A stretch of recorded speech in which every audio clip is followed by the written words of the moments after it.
Hi guys. Christmas time with all its lovely stormy weather and early dark nights that seem to start at about 3 in the afternoon, and all the incessant annoying singing that you hear everywhere. It is nice, isn't it? I don't want to do a Christmas build this year because I can't be bothered. So instead I'm doing a build that I'm classing as a special. It's special because it's not TR, because in reality it wouldn't fit under the bridges very well.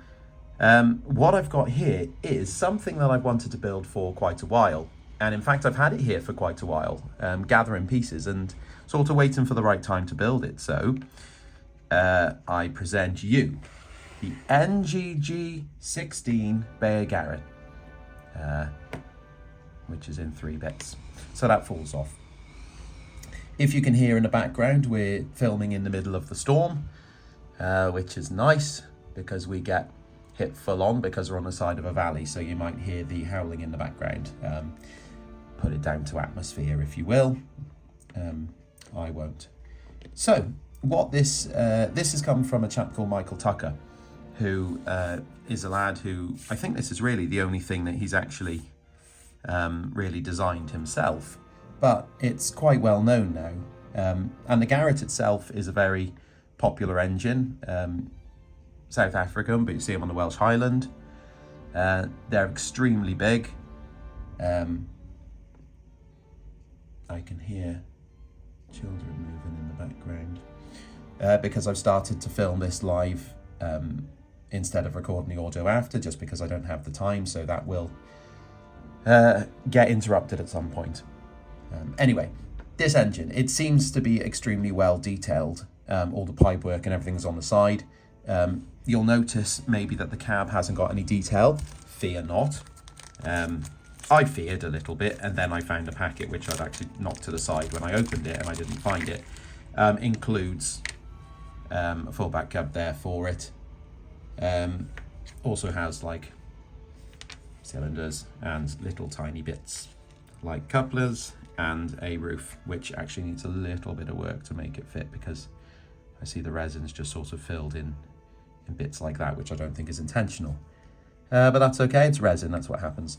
The other thing to say about this is actually, if you want to model a Garratt, which a lot of people do, unless you're willing to fork out for the backwards miniatures full etch brass kit, which fair play if you've got nearly £1,000 for that, and also the skill or the extra money to have a skilled person build it.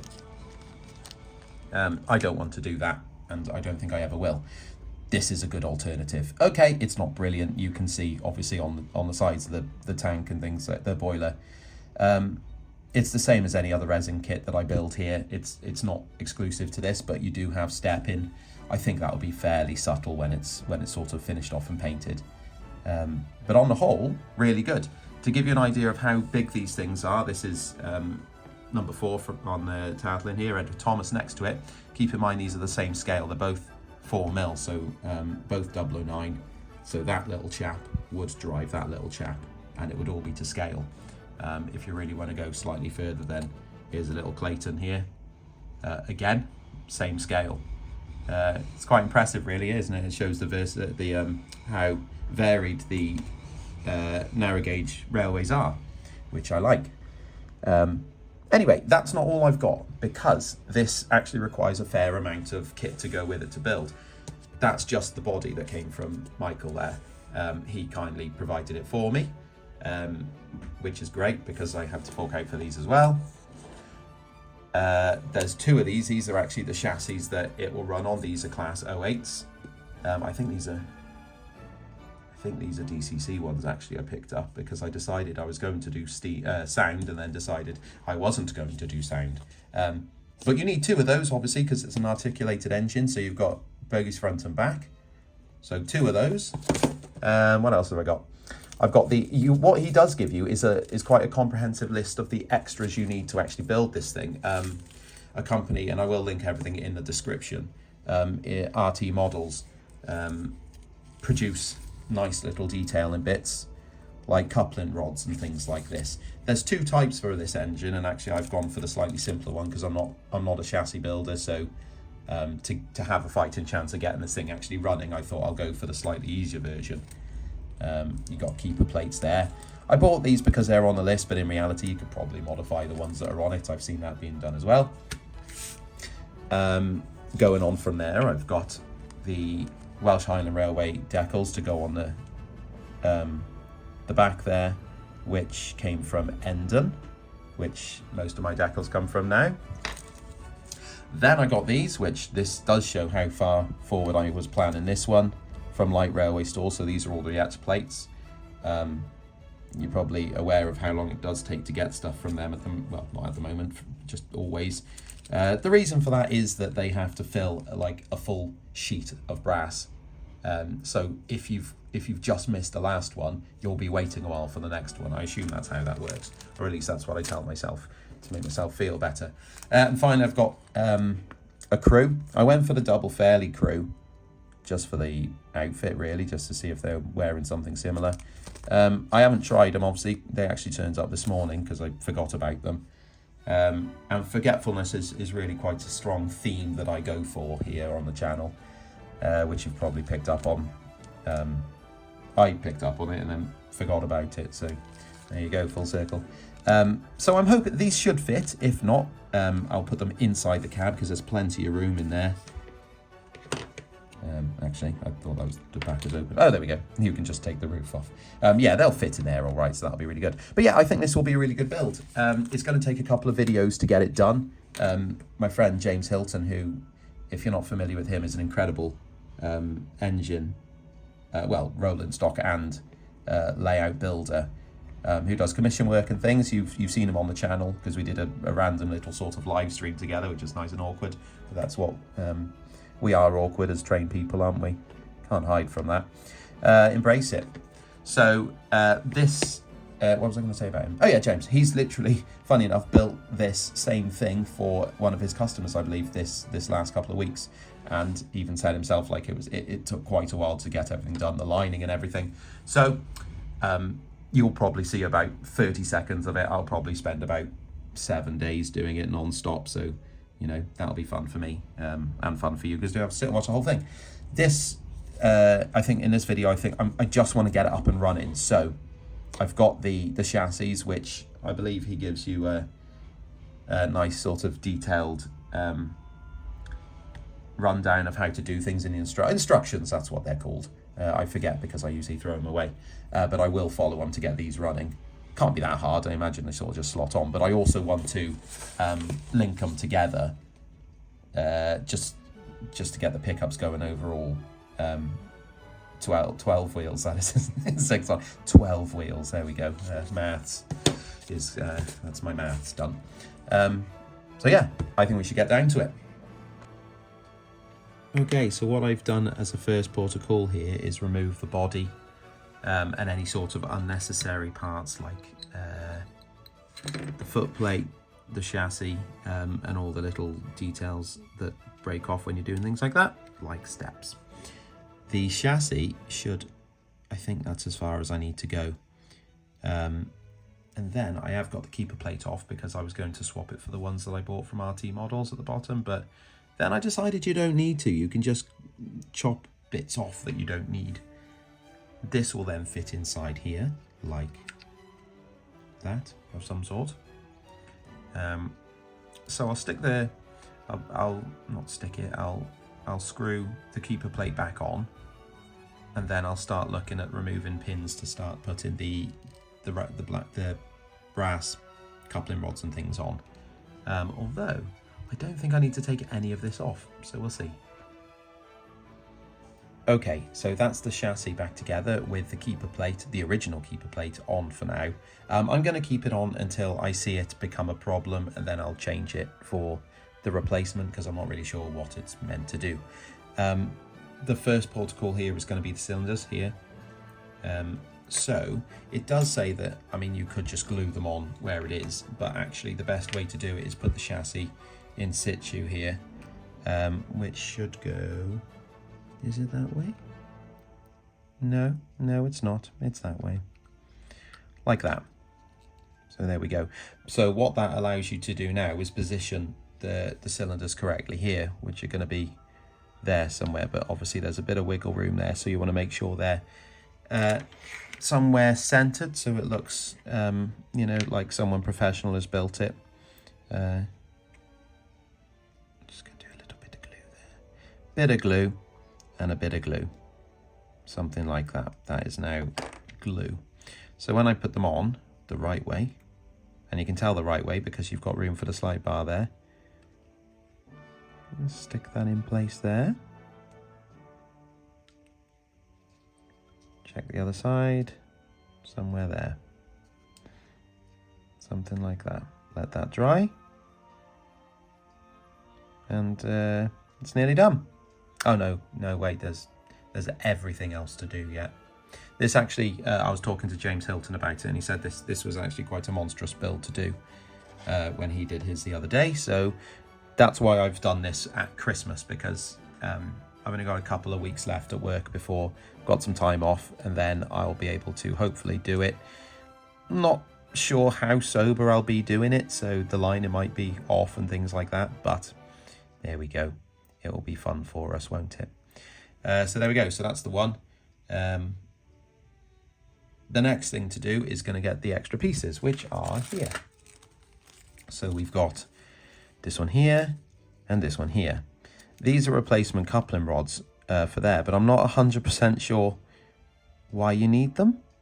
So I might just leave them off into just, they're slightly thicker, but not enough to make me do it because the time restraints.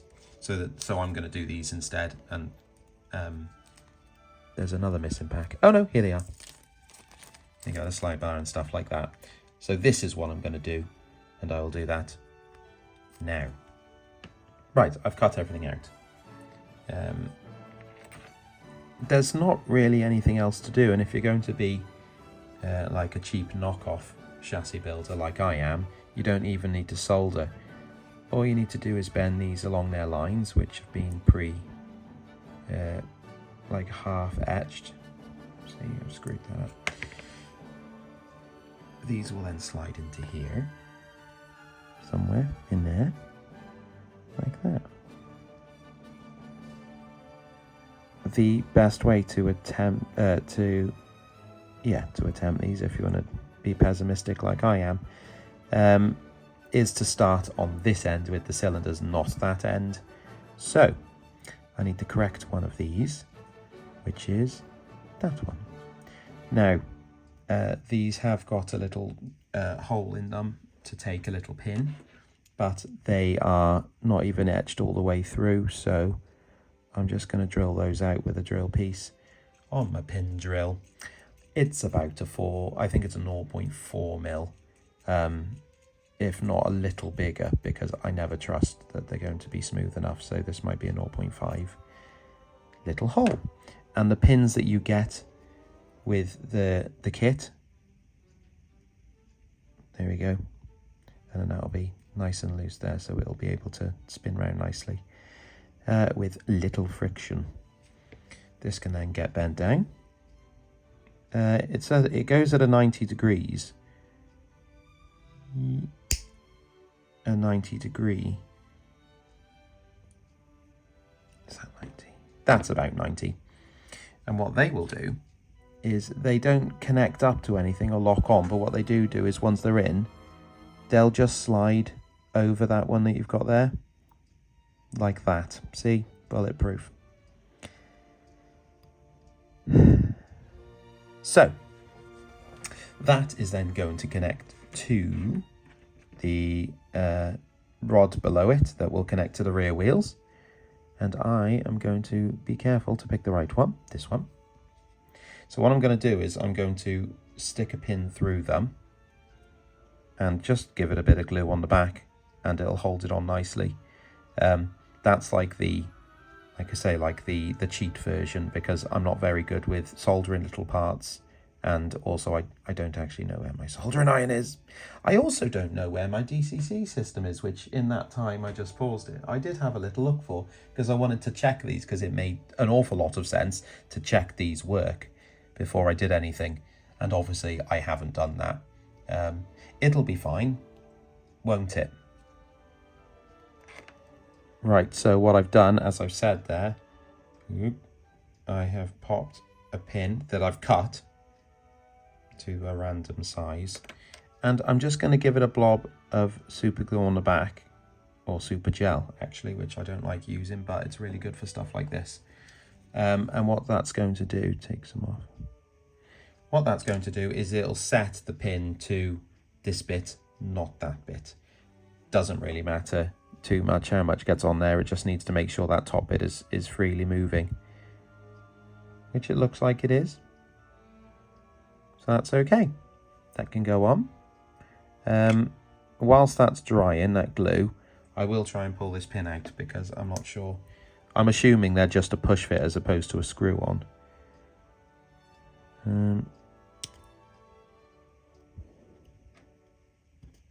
Oh yes, there we go. Where is it? So I put it on my thumb. No, it's just going to stick to that. Right, well, you can see actually how tiny that pin is compared to those ones. So I'm assuming that this bit needs to be drilled out to fit the other pins. So I'm going to do that as well. You Donnie. I love pin drills. Pin drills are nice. Look at it spinning. There we go. So the theory is that then the new pin is going to pop through there, and I'll glue that in there, and it'll all be okay. So let's just wait for that glue to dry. Okay, so I've got my pin, which I'm going to fit through the front. I don't know how much of this I'm going to film because I feel like this is going to be a really fiddly job because of my massive full-scale human fingers and thumbs. But that's going to fit through there. Like this. Then I'm going to get one of these little, almost like washers that come on the etched pieces as well. Fit on the back. Just like that. See, it's fit on nicely. How are you doing for Christmas, guys? Are you enjoying it? I saw a brass band in Tesco today and I hated it. I don't know who decided that we'd have really obnoxiously loud brass instruments blowing on the entrance to Tesco, but I don't think I'm a fan. I think if it was a violin or something, that'd be really nice. Or a harp. Literally anything but a trombone. I believe that's what it's called. Okay, I'm going to fit that in there. And then I'm going to... Oh, God, what's the best way to do this? Turn it over. That's the best way, so the screw doesn't come out. Yeah, that's the best way. Turn it over. Put a bit of glue on. Like this. And then that is then going to go underneath and fit into...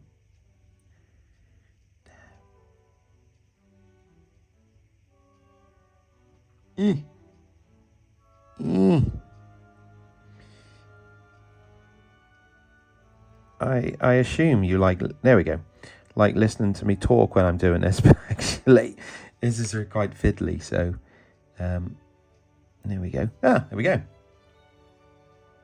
So that's how it's meant to look. I'll paint it all up, won't I? It'll all look better when it's painted. And then that will slot nicely back in there, like that. There we go. That looks okay. And like I say, you can actually get, they offer two different types, full-on valve gear, half valve gear, and my version, hardly any valve gear. But it's quick, and if you have no skill like I don't, then it's an easy one to go with. I think I should get them powered up to see if they work though. Yeah, we'll do that. Well, that was about it for the valve gear, until I realised something on the way home today, and it's the reason that I shouldn't have taken a shortcut. The connection rods that are already on the chassis are red, and the NGG16 that I am going to be modelling are not red. and it's really hard to paint metal over red. So I think the best thing to do is, there it goes, is just to rip them off and swap them over. It won't take much, and it's exactly the same as it was before. Which is that connected in? Which is basically, I'm going to take the pins out of there and then swap it over for the other bit, which I'll do now and then pretend it never happened.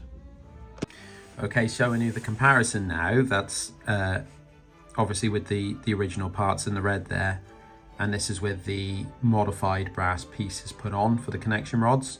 It's not so much, well, it does add thickness to it and things like that. Obviously this is an N-gauge chassis, but what it does do is give that metallic finish that I won't be able to get on the red. I mean, I could strip them down, but it would still mean taking them off, so there's no point doing that. It also means the only parts I have to paint black are going to be the red cranks there, and they actually, because they're plastic, they'll take paint really easily, so that's fine. So with that back on, I think once I've hooked them back up, we're ready to give it a bit of a test run and run the chassis in, because again, they're new chassis, so they're probably going to be a bit clunky at the beginning. Okay, so the chassis are back together now with all the new parts, which I didn't do the first time, which did the second time. And I've got it on this this strip of wood that I've got 3 different sizes. This is 9mm, 12mm for 5.5, and 16.5. Let's just move this into position. I'm still running these chassis in, but you can see I've made it work. Yeah, I have. I've done that. Works well. Look at that. It is still moving. Good. Yeah, I'm happy with that, actually. That's a really good thing. I think once you've established good running, then, you know, it should ideally be plain sailing. Obviously, there's a lot to do with this model. You know, the lining and things like that are going to be a bit of a bum to get through, but, you know, it runs. There it goes. Which is really fun. You know, I've never had anything of this sort of size in 009. I mean, there isn't anything of this sort of size in 009. So that's really good. I'm going to leave the running. What I do is I use this box here from one of the old chassis, and I just butt it up against it and let it run. And that's just going to let them run in. I'll probably do that for an hour or so either way, and that'll just let those chassis sort of run in, getting rid of any sort of... I say sort of a lot, don't I? I'm sorry about that. I've noticed since I've been doing these videos without doing a script that I say sort of a lot, and I hate myself for it, so you don't have to. That's it for this week. Next week I'm going to go on to a couple of little jobs first. The body needs modifying a little bit to fit the garratt that I'm going to be modelling. Then I'll go on to painting it, and if my voice went like I moved away from the camera, that's because I was just looking up at my paints to see if I've got the right paint for this, which I do, which is good, because Coy Dinas, where I get Humbrol paints from, has Santa there at the moment, so it's quite hard to move around, so I don't have to go. All right, thanks for watching. We'll tune back in. We're heading towards Christmas. Oh, I turned it off, didn't I? We're moving towards Christmas now, so I don't know if I can't guarantee I'm going to be sober for a lot of the following videos, so I'm sorry about that. But you know, there we go. I deserve it. Right, okay, that was fun, I guess. Cheers.